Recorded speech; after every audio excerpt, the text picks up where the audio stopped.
Il y a quelques semaines, je me suis rendue chez une vieille amie. Pas de celle où on y va à reculons, mais plutôt de celle où on a peur d'avoir oublié la vie lorsqu'on n'est pas à ses côtés. J'ai dépassé le nom de la ville et je suis rentrée chez cette vieille amie, qui m'a vu évoluer durant de longues années. On dit souvent que la vie étudiante est difficile, mais pas ici. L'ambiance est agréable, les loyers ne sont pas si chers, et même si elle manque un peu de vie, je suis tombée sous son charme en 2 années.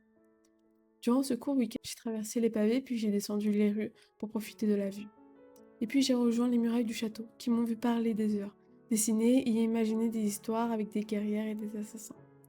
Puis j'ai rejoint le petit parc où nous avions créé un événement avec ma promo, avec ceux que j'appréciais et avec qui j'ai appris que l'amitié pouvait prendre du temps, ou que tout simplement il fallait être au bon endroit au bon moment. Dormir dans cette charmante ville où ma vie d'adulte a démarré tranquillement a été la meilleure chance qui me soit donnée, tout comme le stage que j'ai pu réaliser qui m'a ouvert les yeux sur mes envies futures.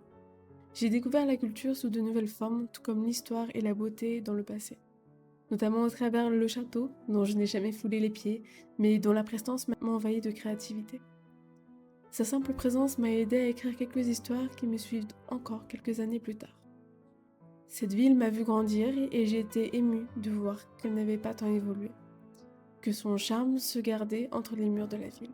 Et ce court week-end m'a permis de voir les changements de vie entre la première nuit passée dans un appartement étudiant, stressé par la vie, et la vie d'après, celle avec ses envies et ses doutes.